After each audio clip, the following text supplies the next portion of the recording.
experiencia del paso de frontera como punto de inflexión que cercena una vida en dos mitades inconexas con las que desde entonces hay que lidiar, se ha convertido en la trama de miles de historias vividas y contadas por mujeres de un lado a otro del planeta.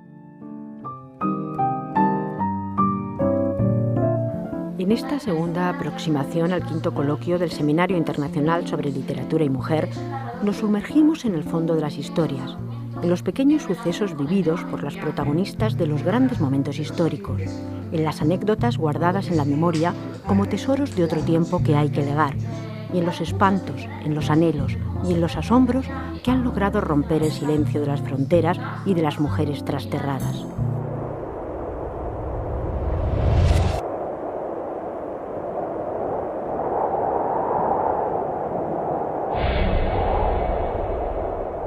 Y la mujer, a lo largo de tantos siglos, ¿verdad?, se ha encontrado continuamente ante infinitas barreras de todo tipo, infinitas fronteras, que ha ido traspasando poco a poco con su esfuerzo.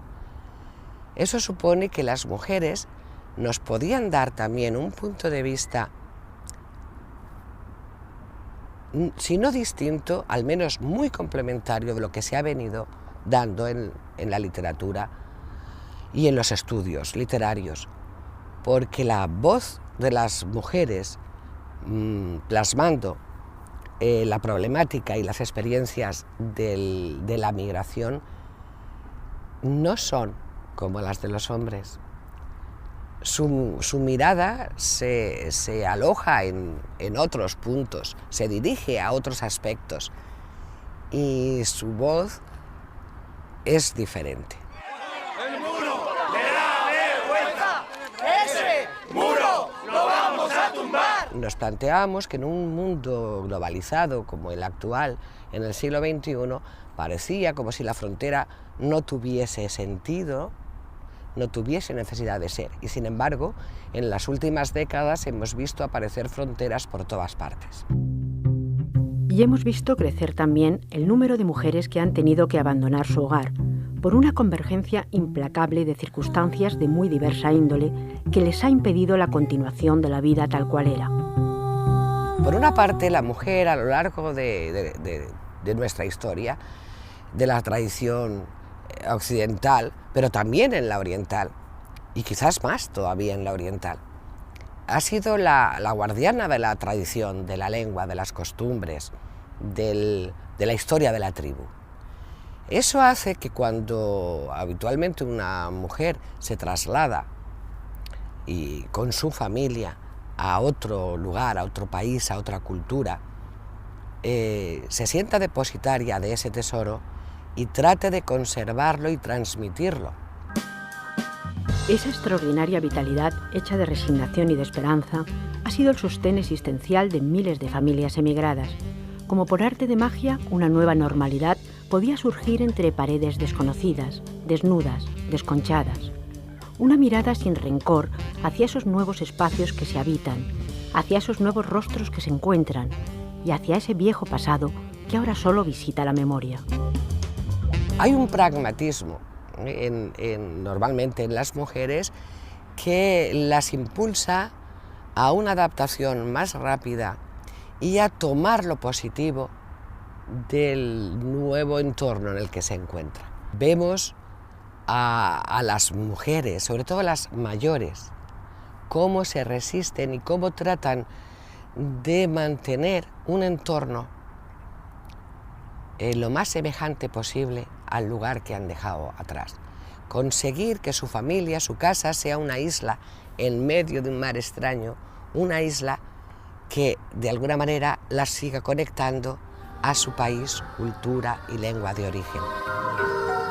Este movimiento incesante, este perpetuo vagar entre dos mundos, ha dejado en algunas mujeres emigradas un pozo de lucidez singular, una fuente permanentemente llena de coraje y compasión, de profundo entendimiento de lo que significa la frontera, allende los mares, allende los tiempos.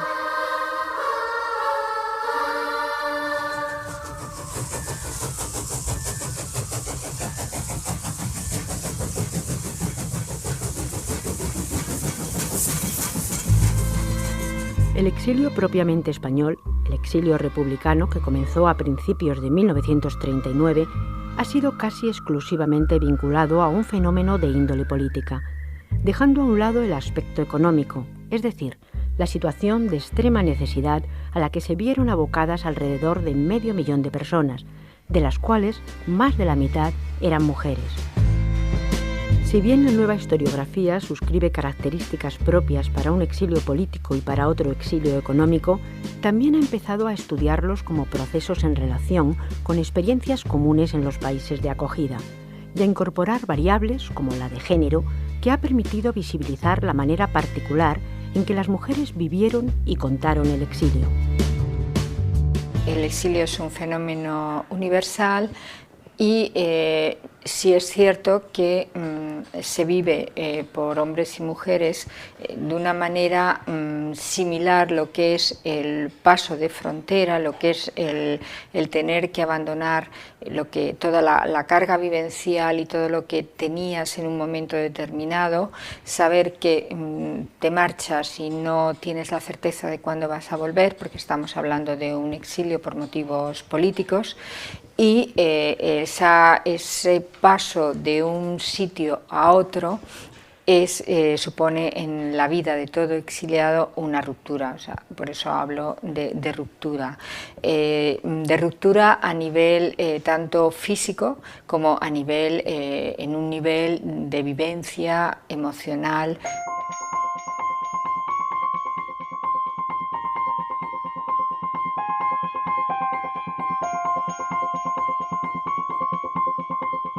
La voz de la mujer exiliada ya no será la misma voz, porque no volverá a relacionarse de la misma manera con los pequeños relatos que constituían su mundo. De repente todo cambia, todo se quiebra, y la mayor ruptura es la de la exiliada con la historia, con el momento histórico que la expulsa fuera de su propia vida. La cita de María Zambrano describe muy bien esta idea de que, de una forma muy irónica, dice aquellas personas que vencidas, porque realmente el exiliado político es un vencido de una guerra o de un régimen que le ha obligado a abandonar su patria, y que no han tenido, de forma irónica, dice María Zambrano, la discreción de morirse, por lo tanto se convierten en supervivientes.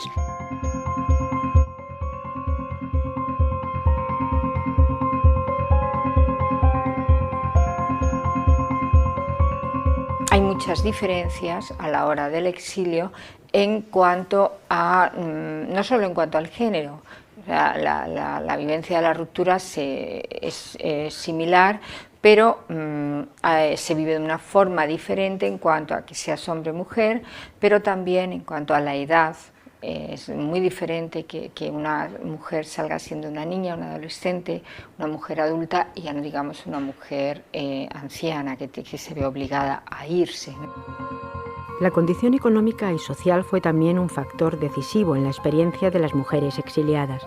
A Francia llegaron por lo general mujeres sin cualificación, mientras que a México llegaron intelectuales y militantes políticas. Aunque la mayoría de las mujeres que emprendieron el camino del exilio lo hicieron más motivadas por las responsabilidades familiares que por una auténtica devoción republicana, no debe olvidarse que lo personal y lo político fueron sentimientos confusos, mezclados y abandonados a la memoria. Como decía Jean Legault, hay dos historias, una la que escribimos los historiadores y otra la que elaboran las propias personas que viven la historia, su historia, ¿no? Su propia historia. Estas historias, podemos decir que las dos son diferentes porque el historiador lo que hace es tratar a través de fuentes, en la medida de lo posible, porque nunca el pasado se puede reconstruir tal cual fue, en la medida de lo posible reconstruir los hechos, entonces objetivar las percepciones subjetivas tanto de los documentos escritos como, en este caso, existiendo la memoria viva de los testimonios. La escritora Teresa Gracia cuenta el paso de frontera en enero del 39, siendo una niña de 10 años, y recuerda a su madre triste, desprendiéndose por el camino de las piezas del ajuar que le habían acompañado gran parte de su vida.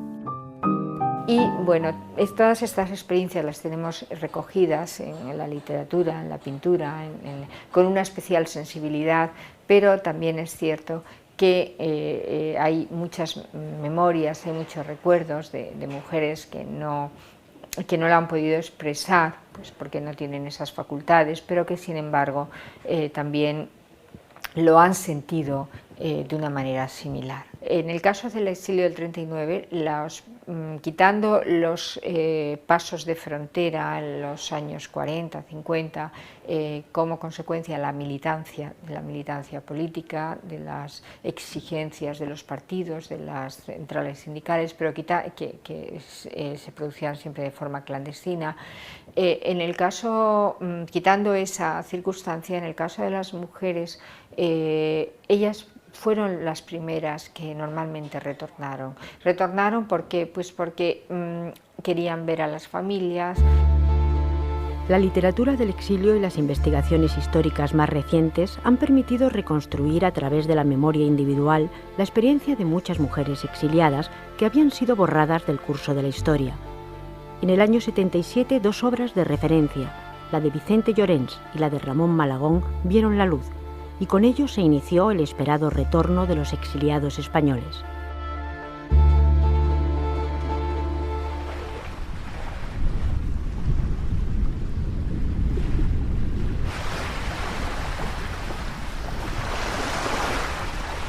Contra el afán de sincronía de algunos historiadores que han tratado de condenar al aislamiento muchos procesos migratorios pasados y presentes, se alza una voz unívoca fruto de obligadas confluencias que devuelve a la historia las experiencias más diversas y sin embargo compartidas del paso de frontera. La zona fronteriza se alza en muchos casos como un espacio opresor, como un espacio denso, abigarrado, estridente, a partir del cual un nuevo discurso de poder comienza a tener efecto. Es el lugar que abre la puerta a extrañas narrativas, donde todo suena distinto, donde el sujeto se hace líquido, se diluye, y donde el tiempo se convierte en una vacía fluctuación de noches y días. El cuento de Fátima de los naufragios trata la experiencia trágica de esta mujer que pierde a su familia, su hijo y su marido en la patera, en las aguas del estrecho, y llega sola, sin papeles, sin papel en la vida, sin lugar de pertenencia en el mundo, llega a la costa almeriense y ahí se queda durante 4 años, esperando lo imposible, que es la vuelta de su marido y de su hijo. Fátima es a un mismo tiempo todas las mujeres que en el trance han perdido el sentido de la vida y que en la muda esperanza se entregaron como espectros a un espacio dolorosamente infinito. Yo me voy a enfocar en la historia de Fátima porque es un cuento muy curioso para mí por la focalización principalmente española y muy positiva, acogedora de parte del pueblo español, y hay algunos que han visto en esto una idealización impropia de la realidad. La verdad es que en el cuento ella llega a la costa y se queda allí, y al principio la reacción es de tener miedo a esta extranjera, a esta inmigrante, mejor dicho, pero poco a poco con el tiempo van acostumbrándose a su presencia y ella resulta objeto de la invención de muchas historias sobre ella y le dan nombres de vírgenes católicas como una proyección de su propio miedo de lo que les puede hacer el mar. Y la verdad es que al final la veneran como Nuestra Señora de las Pateras. Esa unidad imposible que defiende la idea moderna de nación y que ha invocado con frecuencia a la madre para vestir de sagrado un asunto del todo accidental, choca de bruces con una realidad social mucho más amplia, que reclama otros símbolos, otros mitos y otros pretextos de fascinación.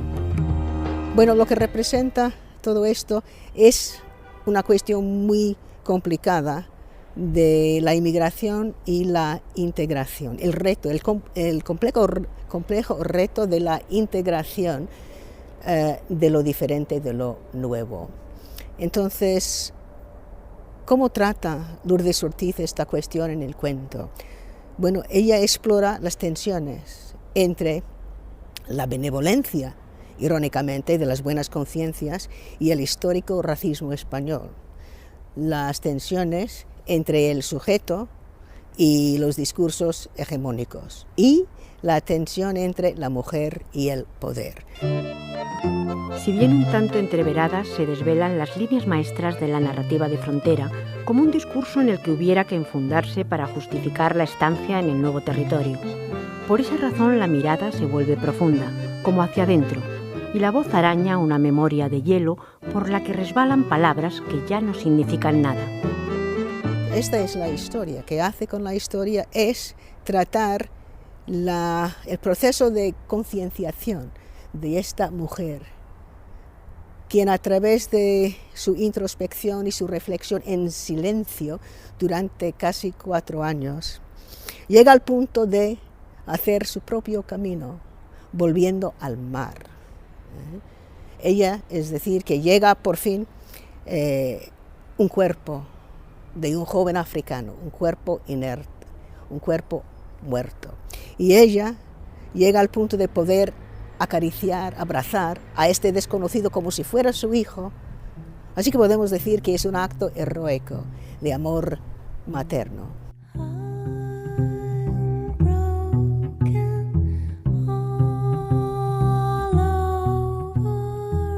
El más allá es un punto más allá donde ella tiene fijos los ojos siempre, mirando para más allá. Y para Homi Bhabha, este más allá es un espacio de intervención en el presente, desde el más allá. Es decir, nosotros vemos aquí el juego entre el espacio y el tiempo. Y al final, cuando ella vuelve al mar, y podemos decir que es un acto de suicidio, que es un acto heroico de enfrentarse con el dolor del luto del pasado y una nueva reorientación en el espacio. Una invitación a transitar un tiempo que es también subversivo, que se ancla en lo más radicalmente humano, la absoluta disposición de la propia vida para afrontar el destino, y una negación tajante a los discursos patriarcales y etnocéntricos que han constreñido las posibilidades de elección de tantas mujeres emigradas. Para Lourdes Ortiz es un instrumento, es un arma de doble filo y peligrosa, porque si no puede cambiar el mundo, pues sí, lo que puede hacer es despertarnos y trastornarnos realmente, y no nos deja cerrar los ojos ante las mentiras, la manipulación y las ideas recibidas que nos engañan. Fátima revela en sus actos ser adalid de una energía revisionista capaz de tirar por la borda todas las certezas, e imagina otras posibilidades en su regreso al mar, como si quisiera adentrarse en el pasado, como si quisiera cambiar la historia.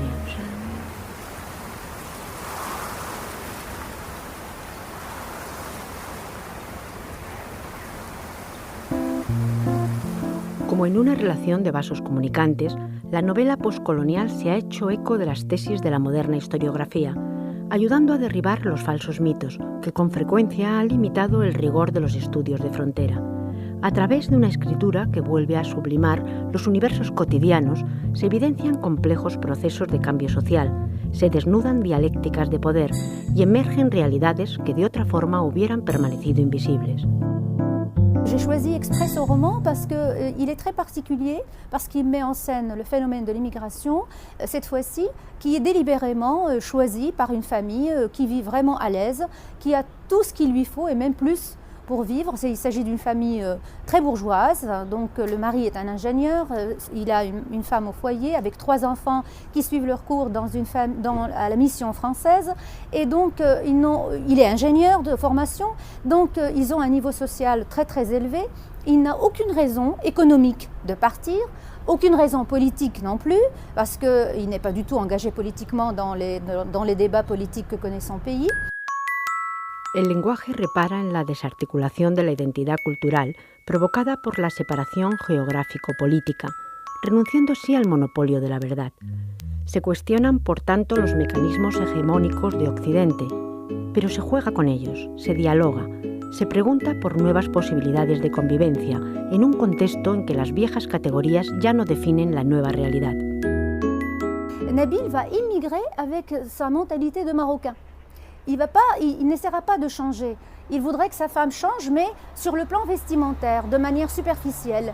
Mais alors qu'il part dans un pays qui accorde tous les droits à la femme. Et ça, il n'a jamais soupçonné que sa femme allait vraiment évoluer dans le mauvais sens pour lui en tout cas, parce que lui, c'était lui qui faisait la loi donc, dans sa famille.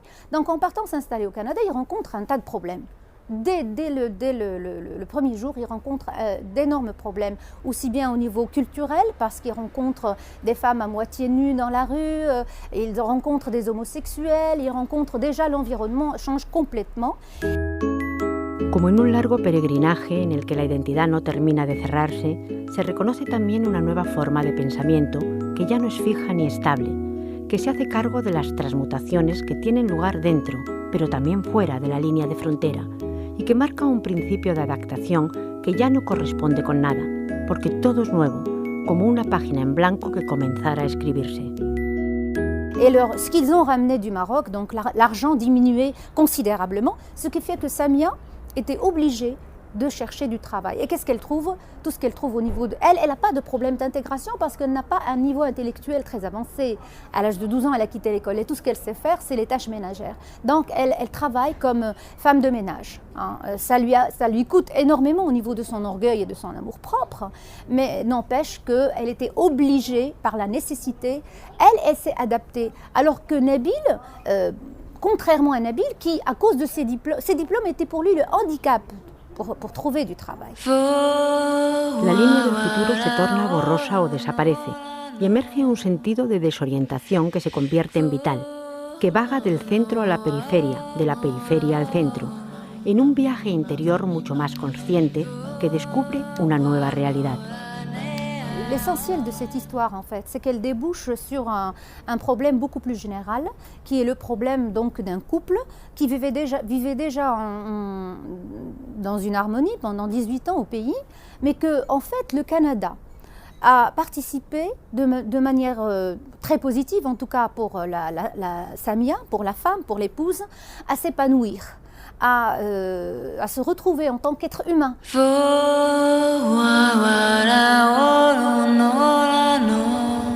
Es así como la literatura de frontera pone al alcance de la mujer una liberación final, cómo sublima la experiencia de separación y se yergue sobre otras aguas tranquilas, cómo se despoja de los viejos engranajes gastados, fija la mirada en el horizonte y comienza de nuevo a caminar.